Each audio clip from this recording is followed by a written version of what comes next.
cosas de este tiempo se resuelven solamente con un accionar sobrenatural. A cómo van los tiempos y cómo está nuestro mundo que nos rodea, hay cosas que solamente las podemos atravesar si somos conscientes de que existe un poder sobrenatural que nos ayuda en eso.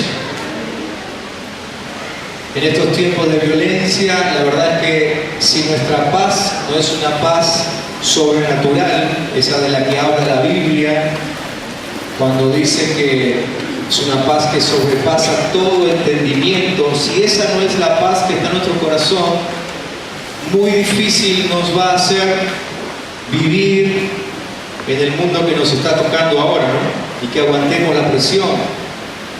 Si nuestro amor en estos tiempos que corren no es sobrenatural, pronto no tendremos nada que dar.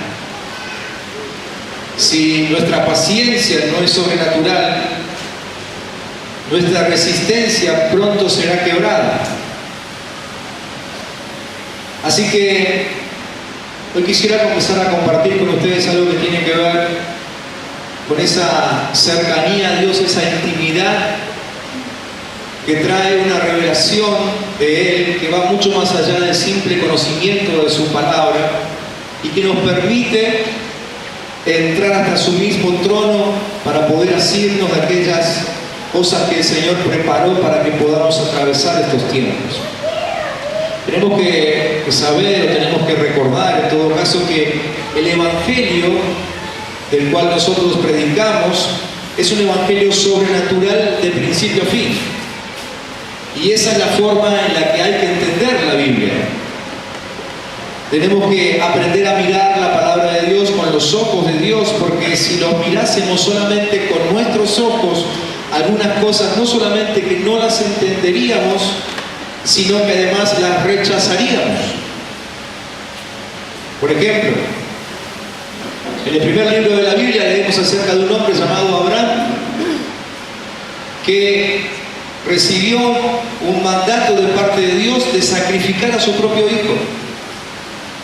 Si esa historia no la miramos con los ojos de Dios, entonces solamente caemos en pensar que eso es un terrible homicidio, ¿no? Es decir, a ojos humanos que un padre mate a un hijo es simplemente un homicidio. Y no hay vuelta que dar.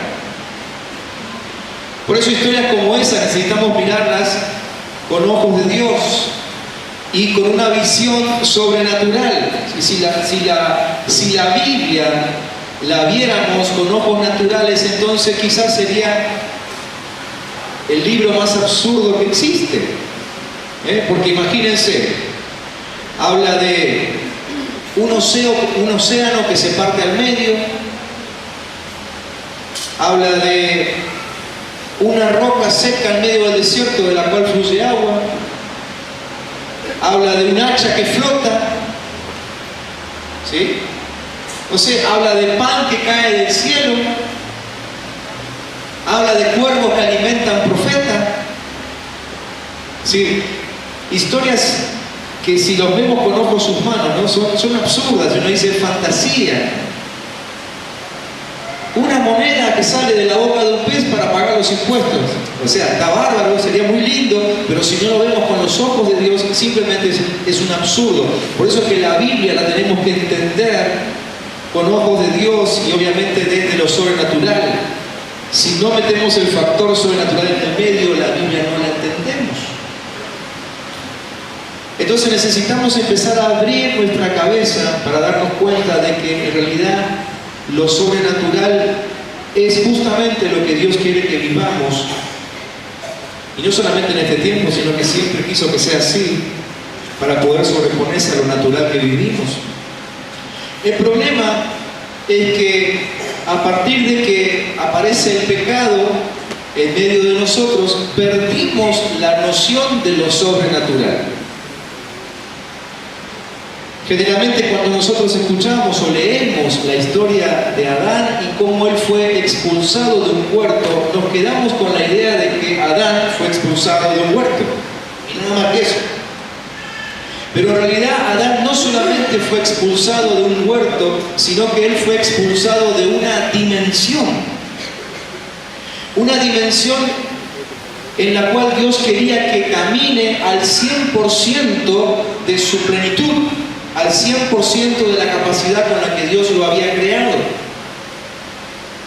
Una capacidad, un potencial que dependía sí o sí de que el hombre tuviese intimidad con Dios para poder recibir revelación, verdad revelada todo el tiempo. Cuando leemos los primeros versículos de la Biblia, podemos entrever ahí, entre los versículos, que eso era lo que pasaba al principio de los tiempos antes del pecado. Adán y Eva caminaban con Dios y Dios le hablaba directamente a su corazón.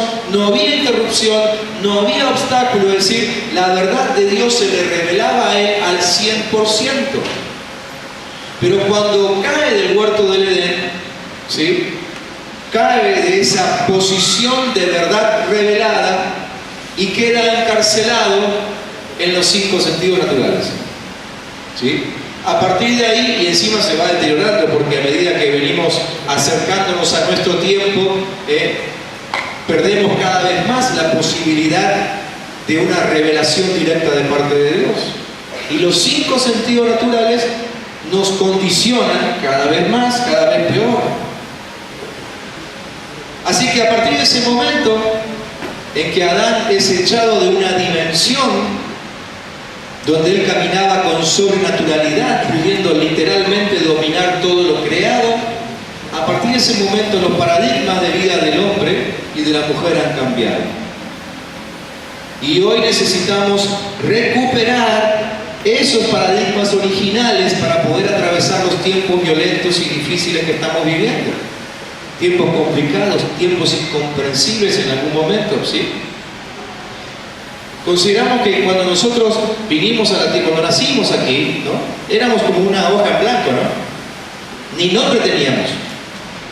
Pero cuando llegamos aquí, vinimos a aparecer en medio de una nación, en medio de una cultura, con un idioma, ¿sí? Y todo eso nos fue dando forma.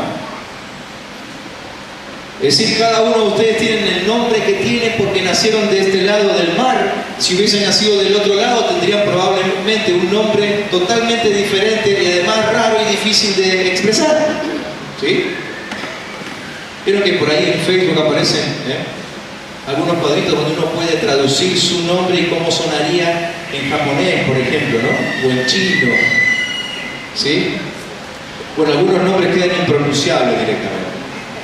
Pero tenemos y somos lo que somos porque hemos nacido aquí en esta tierra, ¿sí? Y el entorno nos ha formado y en definitiva también nos encerró en nuestros 5 sentidos. Por eso es que nosotros casi que dependemos solamente de esos 5 sentidos, ¿no? Y si no pasa por los 5 sentidos, nos es tan difícil entender y a veces somos tan tercos que no aceptamos directamente que nada que no pase por los 5 sentidos físicos nos llegue. Y cuando estamos frente a algo sobrenatural, entonces tratamos de razonarlo inmediatamente, que pase por la mente, porque si no, no existe.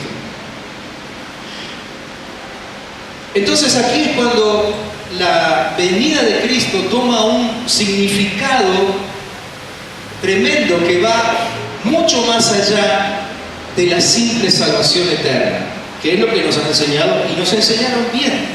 No está mal que nos hayan enseñado que Cristo vino para salvarnos eternamente, pero en realidad Él vino para mucho más que eso. Él vino para devolvernos a esa posición de la cual cayó Adán, a esa dimensión donde podemos volver a caminar en lo sobrenatural, porque en definitiva esa es la voluntad de Dios. ¿Me siguen hasta acá?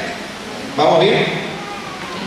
Entonces cuando vamos entendiendo el para qué vino Cristo y nos vamos ajustando a su voluntad, menguando nosotros, permitiendo que Él crezca en nosotros, ¿sí?, comienza a reactivarse en nosotros la sobrenaturalidad de Dios. En realidad está mal dicho sobrenaturalidad de Dios, en realidad es la naturalidad de Dios. Es decir, lo natural de Dios comienza a manifestarse otra vez en nosotros.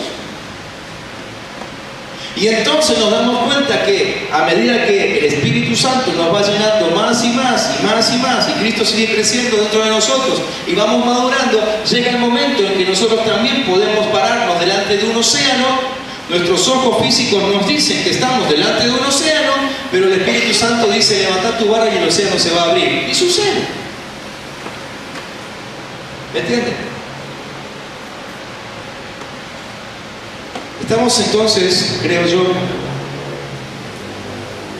en el umbral de un nuevo tiempo en que Dios mismo quiere que redescubramos esta vida en el Espíritu, esta vida de revelación, esta vida en la naturalidad de Él, no en la naturalidad nuestra, donde existe toda la posibilidad de que lo imposible deje de existir.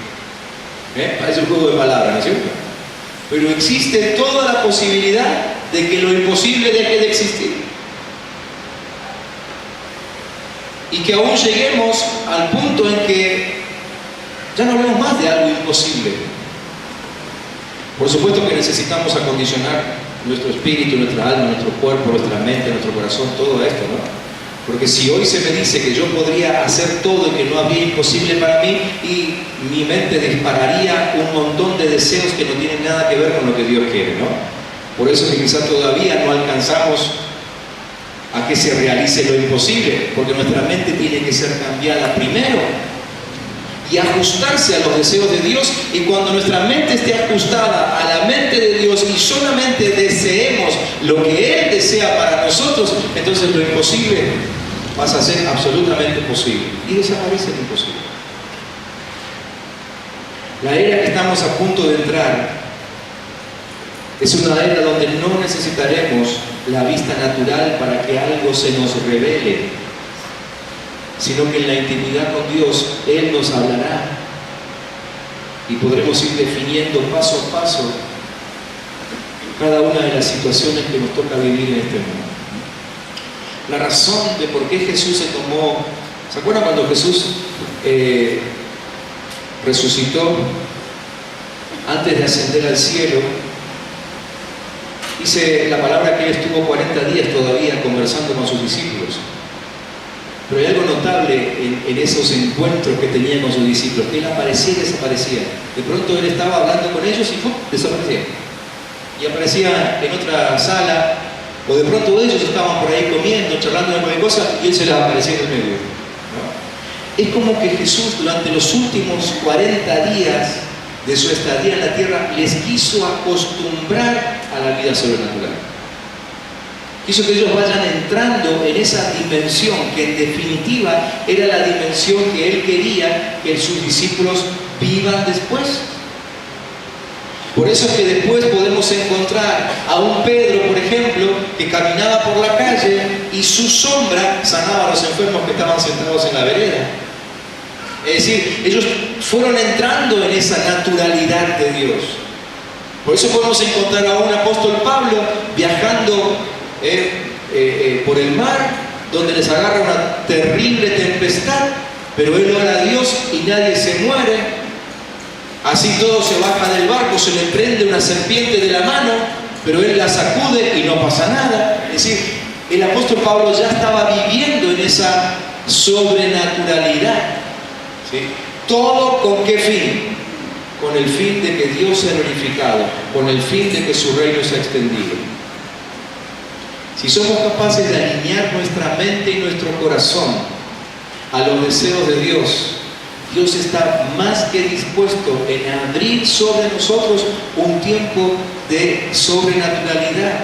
Todo está listo hoy para que ese cofre sea abierto, ¿sí? Los dones sean entregados a la iglesia, esos dones que son una especie de canales a través de los cuales justamente fluye la sobrenaturalidad de Dios.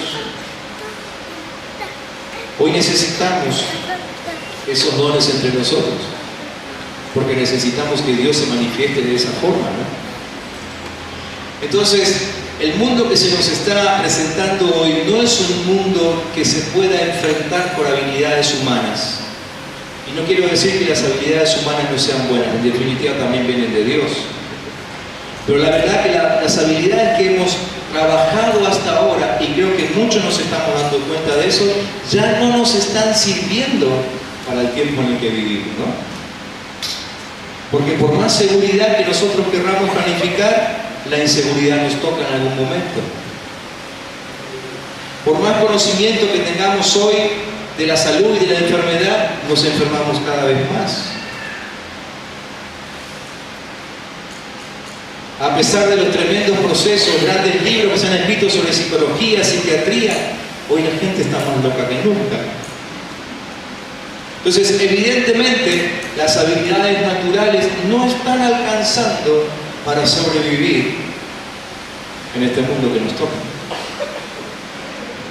Entonces, está llegando el tiempo en que necesitamos abrir nuestra cabeza y empezar a buscar en Dios para que Él habilite lo natural de Él, porque lo natural nuestro ya no nos está sirviendo, ¿sí? Como les dije hace un rato, el amor natural es bueno, pero te va a servir solamente hasta la primera ofensa, ¿sí? El liderazgo natural es bueno, pero te va a servir solamente hasta tu primera confrontación. La paciencia natural es buena, pero te va a servir solamente hasta que te tomen el pelo.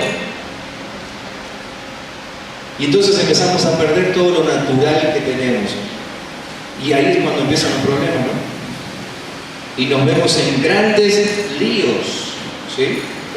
¿Cuántos de ustedes han tenido la sensación de haber estado trabajando en algo, y quizás sobre todo en cuestiones del ministerio de Dios y demás, y que lo han estado haciendo en fuerzas propias?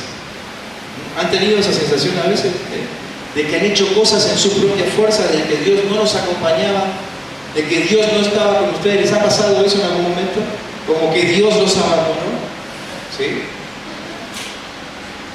Bueno, es que nos estamos moviendo en nuestras fuerzas naturales. Lamentablemente, por ese espíritu de religiosidad que todavía hay en medio de la iglesia, ¿sí?, le encontramos un excelente argumento a esa sensación de falta de fuerza y falta de poder, y simplemente dijimos, bueno, me voy a tomar un año sabático, me voy a tomar un tiempo, ¿no? Estoy en un proceso de Dios. Mentira, estás hecho pomada porque laburaste en tus fuerzas, esa es la verdad. Trabajaste en tus propias fuerzas. Entonces, es más fácil acomodar eso a una situación espiritual, y además, ¿quién te lo va a discutir, no es cierto? ¿Quién se va a plantar delante tuyo para cuestionarte de que estás en un proceso de Dios? Y de afuera nos quedamos mirando y simplemente diciendo, y bueno, ¿será cierto? ¿Qué va a ser? Pero en realidad es que te agotaste porque trabajaste en tus fuerzas naturales. Necesitamos las fuerzas sobrenaturales, ¿sí?, sobrenaturales de Dios. Lo que Dios quiere hacer con nosotros es algo que solamente Él puede hacer. No lo podemos hacer nosotros mismos, es decir, querer atravesar estos tiempos con nuestras ideas, nuestras estrategias, nuestras fuerzas, no lo vamos a poder hacer. Alguna vez, predicando de algo parecido a esto, les ponía este ejemplo y decía que es como una persona que llega a un barrio y busca un salón para poner una carnicería, ¿no? Es que lo veo a José ahí, pero vamos a ver ese ejemplo, una carnicería, ¿no? Y entonces va y busca al dueño de un local que le gustó y le habla y le dice, señor, quiero alquilarle el local para poner una carnicería. Y el dueño del local dice, pero yo no sé nada de carnicería. No, justamente, yo solamente necesito su local. De comprar y vender carne me encargo yo. A veces nos pasa una situación parecida a esa, ¿no? El Señor viene a nosotros y nos dice, quiero usarte con poder. Quiero hacer milagros a través tuyo para que la gente conozca de mí y conozca de mi reino. Y nosotros decimos, no, pero yo de reino no sé nada, yo de milagros no sé nada, yo de prodigios no sé nada. Y es como que entramos en una lucha con Dios y Él trata de convencernos, diciéndonos, no, pero quédate tranquilo que lo único que yo necesito es el salón. De mostrar el reino me encargo yo, pero nos hemos empecinado en que sí, ya que soy el dueño del salón, entonces yo también tengo que vender el reino, ¿no? Y así estamos. Y entonces entre nosotros seguimos esperando ese tiempo de milagros para que el mundo crea y los milagros no llegan, porque yo no largo la llave del salón. ¿Me entienden, no es cierto? Entonces creo que nuestra mejor decisión es conectarnos con la fuente que es Dios. Por eso es que en un momento cuando Dios llama a Moisés a liberar a Israel de Egipto, Moisés le dice, si tu presencia no va conmigo, yo ni me muevo. Él sabía lo que significaba andar sin Dios, ni lo intentaba. Me parece que por la cabeza de Gedeón pasó algo parecido. Cuando Dios lo llama, él se quiso asegurar de que realmente era Dios, porque él sabía que si era Dios el que lo llamaba, entonces también lo iba a acompañar, lo iba a apoyar, etcétera, etcétera, ¿no? Entonces Gedeón le puso varias pruebas a Dios, a ver si realmente era Él, hasta que se convenció, y como Dios quiere usarte, Él no tiene problema en que le pidas una prueba, para que en algún momento te des cuenta que es Él, y te entregues por completo, como se entregó Moisés, como se entregó Gedeón, y tantos otros hombres y mujeres que encontramos en la Biblia, ¿no? Si hay alguna necesidad en este tiempo, es la de conectarse con la sobrenaturalidad de Dios. Conectarse con esa naturalidad de Él para poder vivir aquí en esta tierra que nos toca. Yo quisiera que vayan a sus Biblias, por favor, y busquen allí el Evangelio de Mateo, el capítulo 5. Mateo, capítulo 5.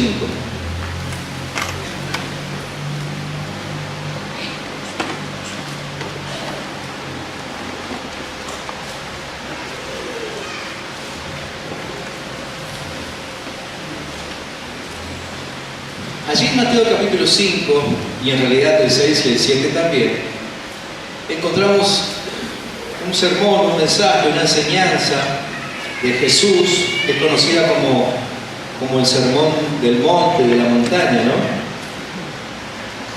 Y es uno de sus primeros mensajes públicos. Es decir, que apenas comienza su ministerio, Él predica esta palabra, fíjense. Y no solamente se los quiero leer ahora, sino que se los quiero ir comentando en algunos versículos, para que veamos cómo Jesús arrancó predicando y qué es lo primero que Él dijo a la gente que recién le empezaba a escuchar. Dice capítulo 5, versículo 1, que cuando vio las multitudes subió a la ladera de una montaña, se sentó, sus discípulos se le acercaron y tomando él la palabra comenzó a enseñarles diciendo: dichosos los pobres en espíritu. El judío que estaba escuchando este mensaje sabía perfectamente que se refería a aquellos dependientes absolutos de Dios, ¿sí? Un pobre en espíritu es un dependiente absoluto, es decir, aquel que su propio espíritu lo ha debilitado al máximo con tal de depender de Dios, ¿sí? Dice: dichosos los pobres en espíritu, porque el reino de los cielos le pertenece. Dichosos los que lloran, porque serán consolados. Aquí Jesús le estaba diciendo: el mal no dura para siempre. Pero ¿cómo lo entendemos si no sabemos sobrenaturalmente que hay algo más allá de nuestras narices? ¿Sí? Es decir, si yo les digo a ustedes que están en medio de una tragedia, en medio de un dolor, quédate tranquilo que ese dolor no es para siempre, no es para siempre. ¿Cómo hago para convencerlos a ustedes de que no es para siempre si ustedes de alguna forma no tienen contacto con el futuro? ¿Sí? Es decir, si alguna vez se golpearon el dedo con el martillo, esa vez que se golpearon el dedo con el martillo ya les sirve de experiencia para que la próxima vez que se golpeen con el martillo, si vengo yo y te digo tranquilo que ya se va a pasar, vos ya sabés que se va a pasar, porque ya lo viviste una vez. ¿Sí? Bueno, la fe actúa más o menos parecido, pero hacia el futuro. Porque la fe te muestra algo que todavía no viste, pero te hace creer que es cierto. Te da la certeza de que es realidad, ¿sí? Entonces, dichosos los que lloran porque serán consolados. Está hablando de algo que va a suceder más adelante, que hay que creerlo por fe. Versículo 5. Dichosos los humildes. Con esta palabra humildes, Jesús estaba queriendo decir los que viven bajo absoluto control y dominio propio del Espíritu Santo, porque ellos recibirán la tierra como herencia. Dichosos los que tienen hambre y sed de justicia. Estos son los que compran sin dinero,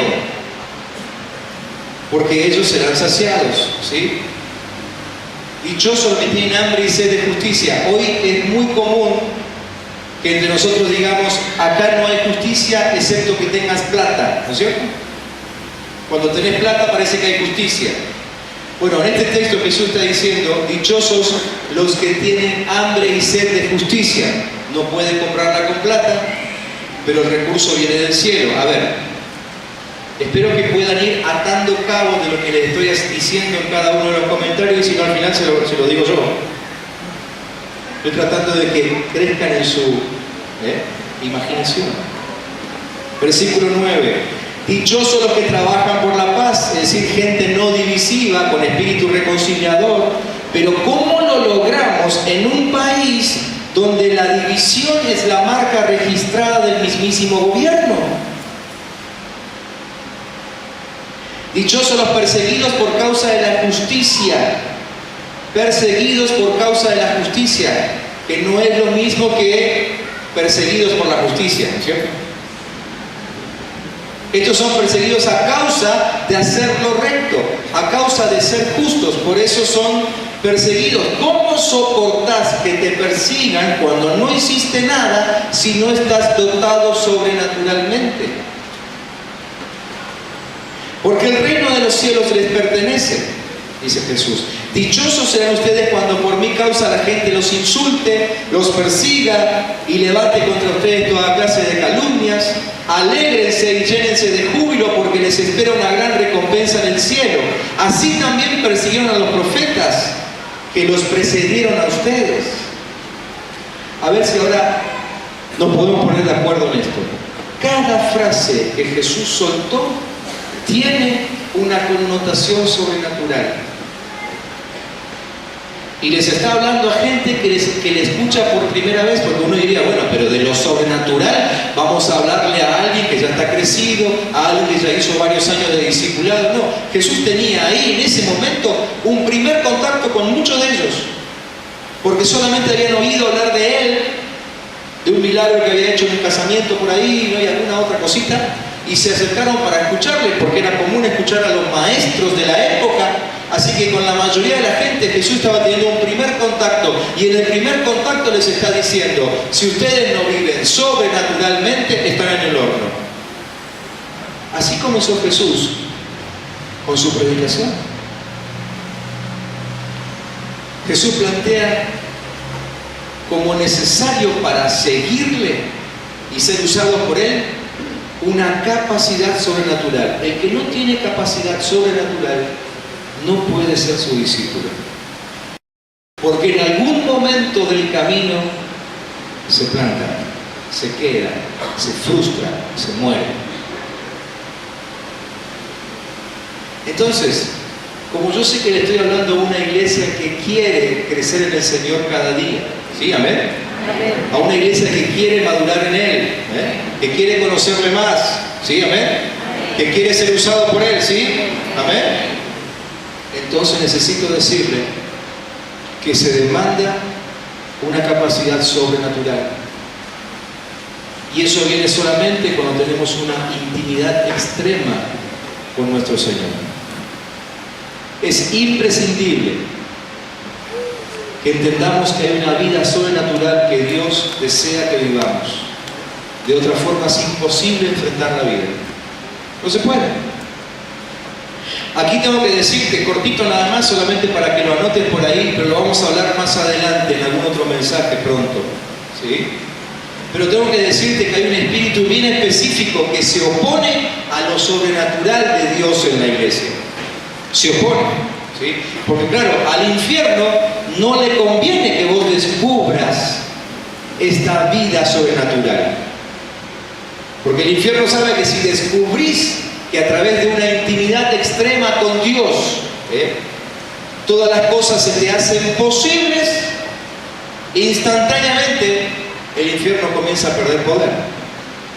Se queda sin argumentos, se queda sin estrategias, se queda sin armas y se le acorta el tiempo, aunque en realidad él ya está vencido, pero él quiere aguantar lo máximo que pueda. Entonces él ha mandado un espíritu específico, que ustedes lo van a escuchar por ahí, denominado espíritu de Grecia. No aparece así en la Biblia, pero se habla mucho de este espíritu en la Biblia. Un espíritu que solamente le interesa razonar. Y lo que no pasa por el razonamiento, entonces es descartado. O en todo caso, desplazado para que sea explicado por la ciencia. ¿Sí? Es decir, es un espíritu que intenta que todo lo que nos pasa, ¿vieron cuando nosotros oramos, por ejemplo, y el Señor responde? Ustedes oraron por la sanidad de alguien, ¿no? Y el Señor responde y la persona es sana. Enseguida aparece algún médico, enfermero, sabiondo, por ahí que te dice, bueno, sí, pero en realidad, pasado determinado tiempo, la enfermedad desaparece. Es decir, esa persona que trata de explicar un milagro de Dios con la razón es una persona que está bajo la influencia del espíritu de Grecia. El problema es que a ese espíritu lo tenemos metido dentro de la iglesia. Y a nosotros mismos nos cuesta creer en milagros. Y entonces sí, claro, cuando hay un problema oramos al Señor, pero al mismo tiempo salimos corriendo a buscar otra opción por si la oración no me funciona. Este es un tema largo de tratar, por eso no lo vamos a tratar acá, pero solamente quería advertirles que existe una oposición fuerte en la iglesia a lo sobrenatural. Entonces, si existe una oposición fuerte, eso nos está diciendo de que estamos en medio de una lucha, una guerra, ¿sí? Por eso es que constantemente hablamos de guerra espiritual, porque Dios quiere hacer algo a través de nosotros y hay espíritus específicos que se oponen a nosotros. Primeramente, para que nunca descubramos el poder de Dios, hay una guerra, hay una lucha, ¿sí? Y esta noche yo quiero simplemente comentarte, porque es la introducción nada más del tema y vamos a seguir un próximo domingo. Pero quiero decirte que esta lucha tiene algunas reglas que debemos conocer. Y hoy quiero comentarte alguna de ellas rápidamente. Quédense tranquilos que no falta todo el resto del sermón, solo la mitad. La primera de esas reglas que tenemos que saber en medio de esta lucha para combatir estos espíritus que se nos oponen y vivir en medio de este tiempo que nos toca vivir, es saber que estamos en una guerra injusta. La guerra que estamos atravesando es una guerra injusta, ¿sí? Es decir, yo no debo esperar que el mundo que me rodea sea justo. No debo esperarlo. Cuando espero que se haga justicia a mi alrededor es cuando me frustro. La guerra en la que estamos metidos es una guerra injusta. Esperar la justicia es simplemente perder la batalla de antemano. Las armas que se me dan son justamente para enfrentar una guerra que es injusta. Todo lo que nos pasa es injusto, ¿sí? La muerte de un hijo es injusto, la enfermedad de un esposo es injusto, ¿no es cierto? Que te echen del trabajo es injusto. Y voy a decir, pero ¿cómo puede ser si yo sirvo al Señor, yo oro, diezmo, todo, y a mí me echaron del trabajo igual? Caí en la volteada como tantos otros ciudadanos argentinos. Claro, porque la guerra es injusta. Vos, si simplemente estás esperando que por ser cristiano haya justicia a tu alrededor, ya perdiste la batalla de entrada. Entonces, ¿en qué consiste la sobrenaturalidad de Dios? Que cuando te echan del trabajo, como a todos los demás, a pesar de que vos seas cristiano, en vos hay una paz que nadie más tiene. Ahí se manifiesta la sobrenaturalidad de Dios. ¿Sí? Y que te pones a orar, en vez de desesperarte como tus otros compañeros que también fueron echados, y Dios te habla directamente y te dice: anda acá a 3 cuadras, un local pintado de amarillo, deja tu currículum ahí, que te van a llamar enseguida. Y vos vas y haces eso, porque ya tenés una comunicación fluida con Él, obedeces, dejás tu currículum ahí, y a los 2 días te llaman y vos saliste de un trabajo y entraste en otro y seguís trabajando tranquilo. Entonces la guerra es injusta, te encontrás con sorpresas todo el día, pero a causa de tu intimidad con Dios, ¿sí? Nada te aflige. ¿Me entienden esto? ¿Están entendiendo? A veces pensamos, insisto en esto, porque a veces somos medio cabezones, no entendemos esto y pensamos que simplemente porque soy cristiano todo me tiene que ir bien sí o sí. No, nos va a ir mal porque estamos en un mundo afectado por el pecado.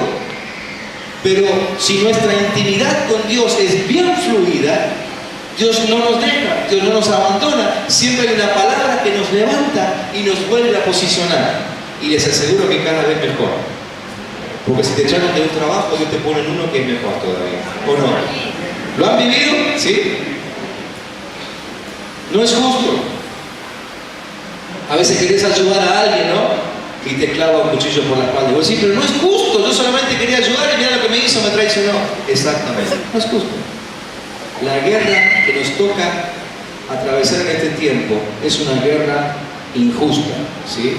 Entonces vos venís aquí un domingo, salís lleno del Espíritu, listo para pelear contra cualquiera, te subís al ring, te calzás los guantes y esperás que salga el contrincante del frente y de pronto sentís un tortazo en la nuca, ¿no? Y si, ¿cómo puede ser? Yo estaba preparado para pelear, pero te pegaron de atrás porque la guerra es injusta. La guerra es injusta.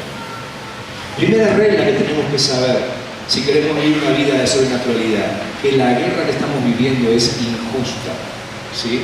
Por eso necesitamos movernos sobrenaturalmente. Segunda regla, no hacer falsas suposiciones. No hacer falsas suposiciones, ¿sí? ¿Por qué perdemos generalmente en la vida? Porque hacemos falsas suposiciones, ¿sí? Entonces yo me paro y digo, bueno, yo soy Horacio Fischer, tengo 25 años de ministerio, 10 años ya ministrando aquí en Neuquén, conozco a esa persona, yo la evangelicé, yo la discipulé, yo sé que no me va a traicionar. Y me traiciona. ¿Sí? Entonces, hice una falsa suposición. ¿Y eso qué me trajo? ¿Qué me acarrió? Me acarrió enojo, frustración, desánimo. ¿Sí?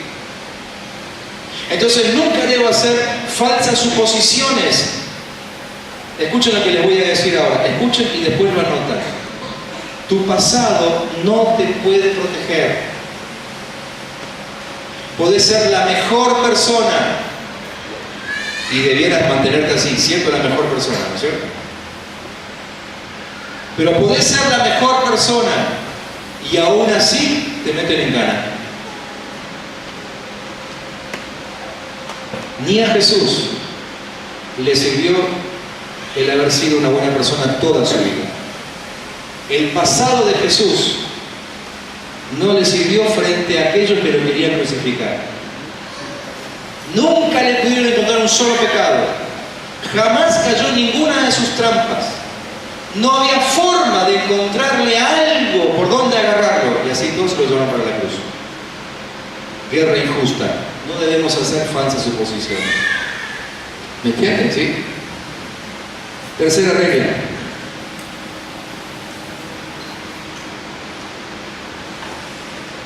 Tenemos que recordar que hay armas sobrenaturales para sacarnos de cualquier situación. Recordar que hay armas sobrenaturales para sacarnos de cualquier situación. Cuando nos ocurren cosas inesperadas, el pánico nos paraliza, ¿no es cierto?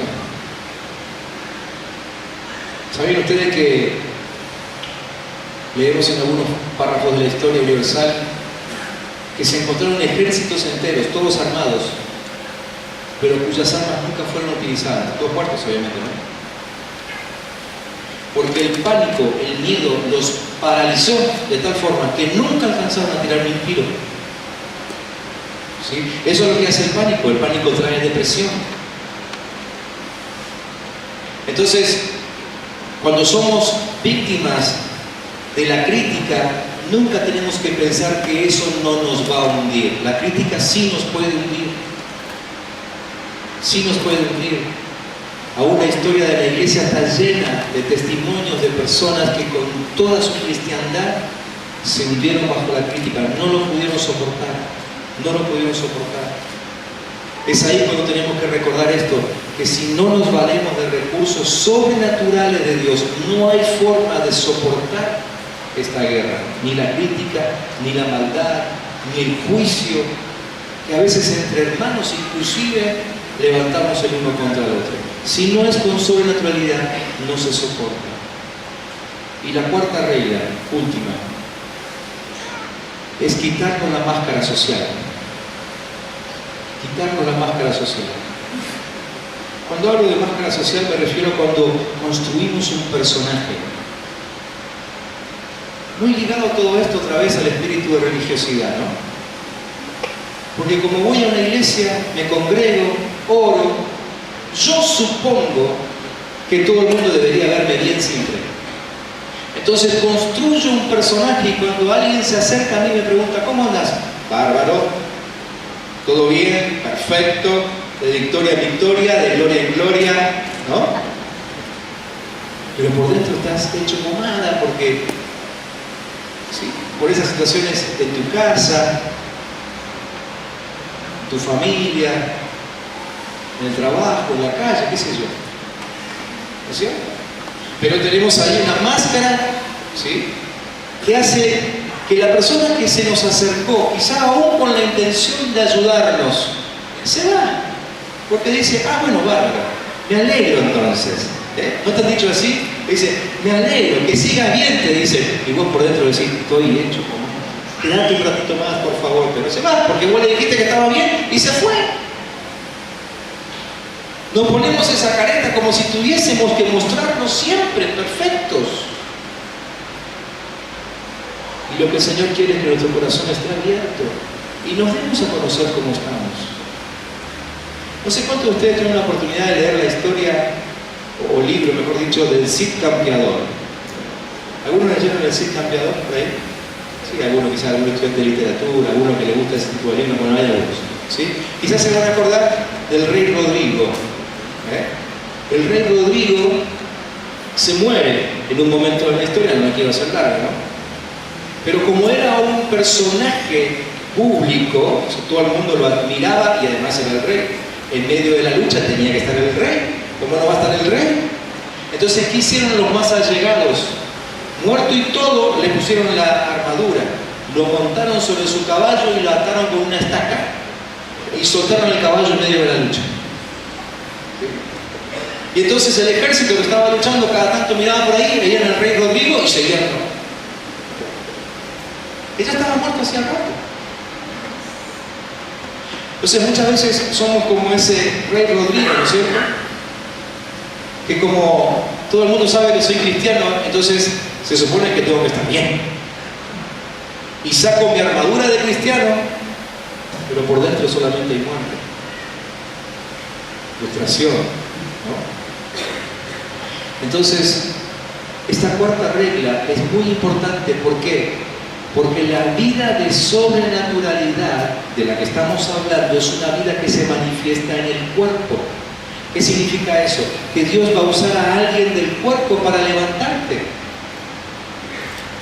Que necesitamos ayuda y Dios va a proveer de alguien en medio del cuerpo. Pero si vos levantás una barrera y te mostrás como que está todo bien, entonces lo sobrenatural no te llega. Dios planea mandarte una respuesta sobrenatural a través de alguien. Vos no sabés quién.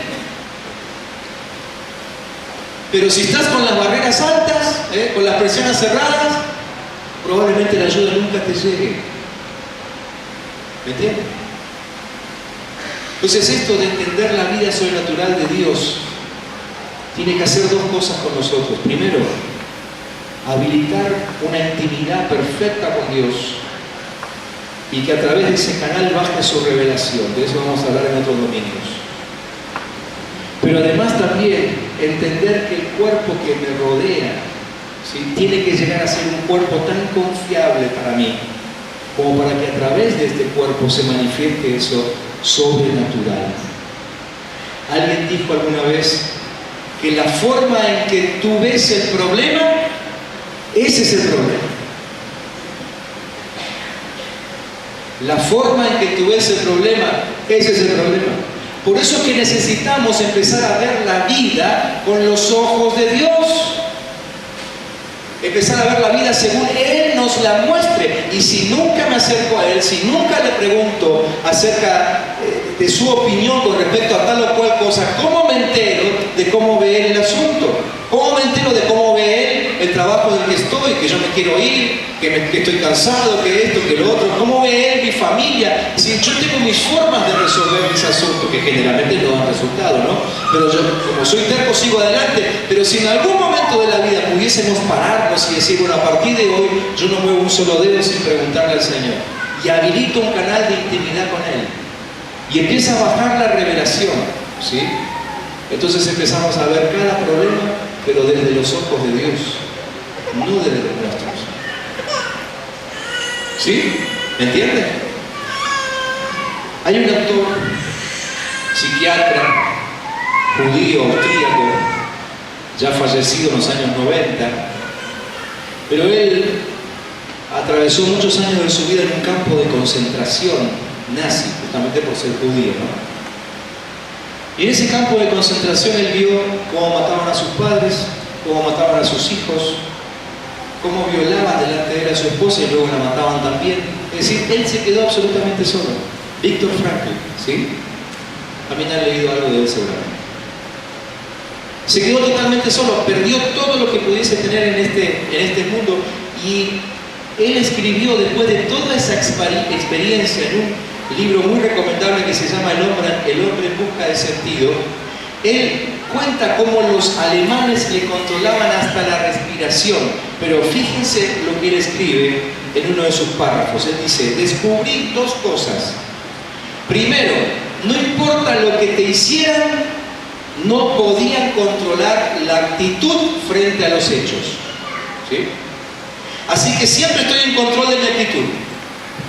Le hacía de todo, pero él controlaba su actitud. Él dice: la actitud es todo. ¿Y esa es un arma sobrenatural?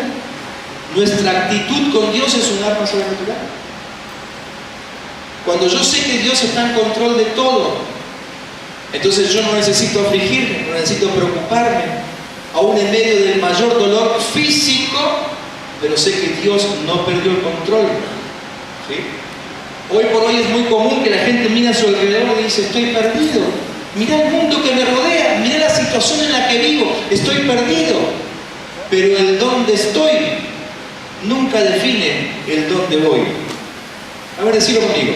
El dónde estoy no define el dónde voy.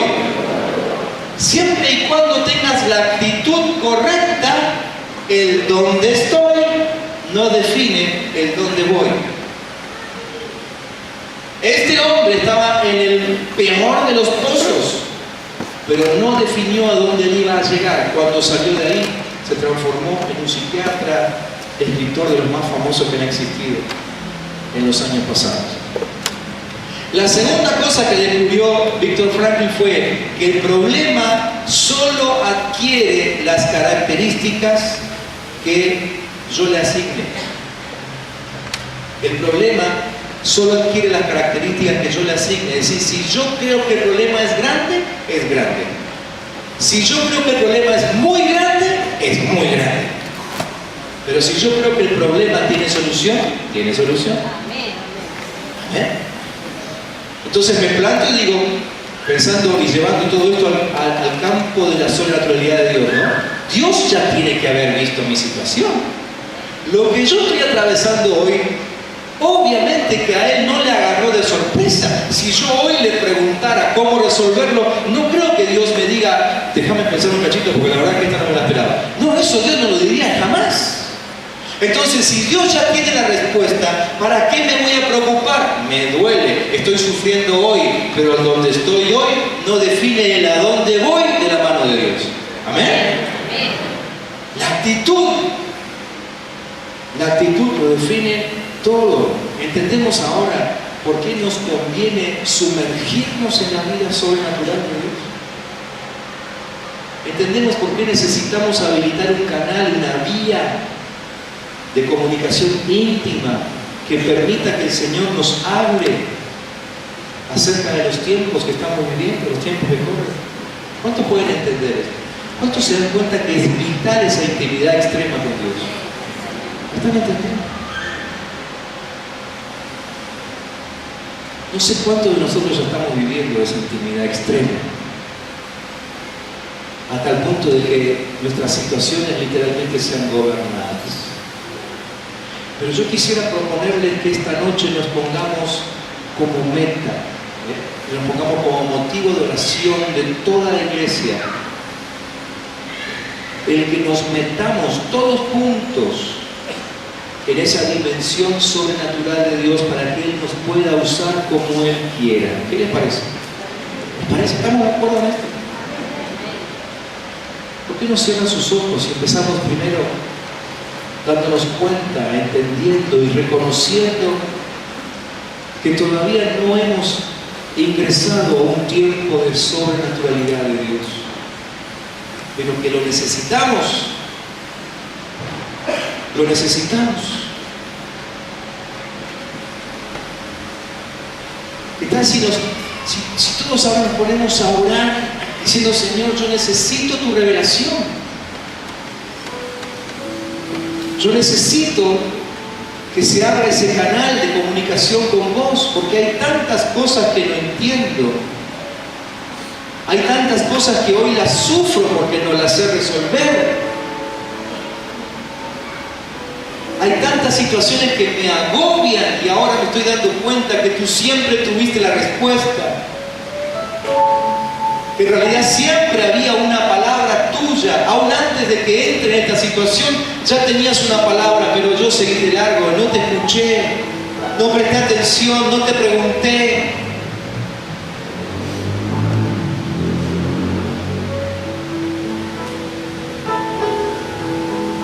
Necesitamos ese espíritu de revelación entre nosotros.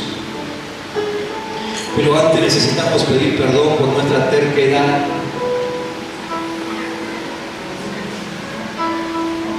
¿Cuántos ahí pueden levantar su mano diciendo, yo soy de los que tienen que pedir perdón por la terquedad? Yo tengo que pedir perdón por mi terquedad.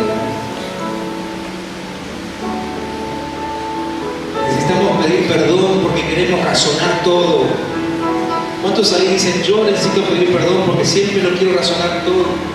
Todo tiene una aplicación razonable para mí. Si no hay razón, entonces no existe. No te plantás así, Dios no puede obrar. Y entonces Dios te dice, bueno, hasta la vuelta, en algún momento charlamos otra vez. Pero puede ser que se te pase la vida y vos seguís razonando y cada vez te endureces más en tus razonamientos y la respuesta sigue sin llegar porque Dios se fue.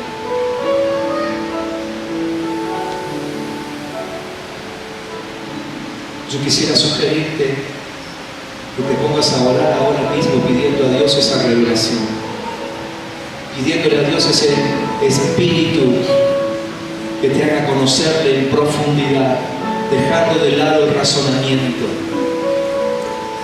para que se active sobre tu vida ese poder sobrenatural que no es para lo que se te ocurra, que no es para cualquier cosa, es para cumplir con su voluntad.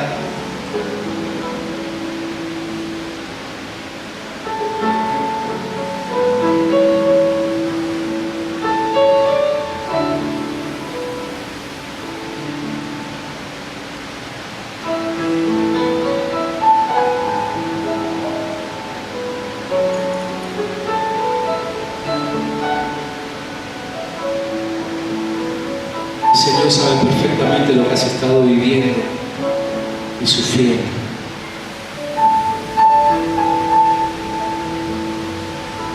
Señor, en este momento, habla en tu corazón y Él mismo te dice: hijo mío, recuerda cuando mis enemigos me acusaron injustamente, me golpearon, me flagelaron, me colgaron en la cruz desnudo y apaleado. Recuerda cómo les miré desde la cruz y dije: Padre, perdónalos, porque no saben lo que hacen. Así que también tú, hijo mío, has sido acusado falsamente y humillado en público, pero también por eso mi amor fluye a través de tu corazón para perdonar a tus adversarios. El Señor dice: imagínate vos mismo colgado en la cruz, repitiendo mis palabras sobre los que te han acusado. Y empezar a ver cómo mi amor fluye a través de tu corazón mientras hablas.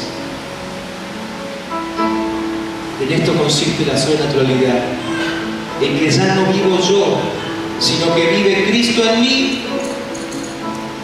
Y lo que ahora vivo ya no lo vivo en mi propia carne, sino que lo vivo en la experiencia de Él. Cuando te acusan, no te acusan a vos, acusan a Cristo, y si Él lo pudo soportar hace 2000 años, lo sigue soportando hoy. Si te dañan, dañan a Cristo, y Él sigue soportando el daño por amor de todos, para que todos procedan arrepentimiento y sean salvos.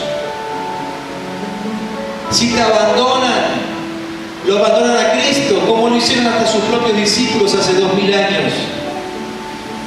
Pero Él siguió adelante por el gozo que tenía puesto delante de Él, y al final no solamente recuperó a los que se habían ido, sino una tremendísima y grande familia que hoy llena toda la tierra.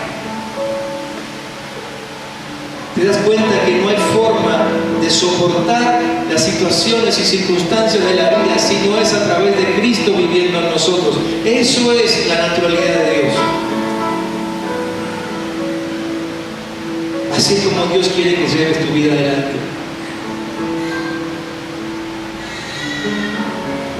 ¿Cuántos quieren orar conmigo diciendo así: Señor Jesús, yo vengo a ti, fijo mis ojos en ti, te pido por favor, dame una visión en la que vea que estás manejando mis situaciones. Señor, necesito empezar a ver con tus ojos, decíselo. Necesito empezar a ver con tus ojos. Necesito entrar en la dimensión sobrenatural. Necesito que rompas en mí la dureza y me llenes con tu poder sobrenatural.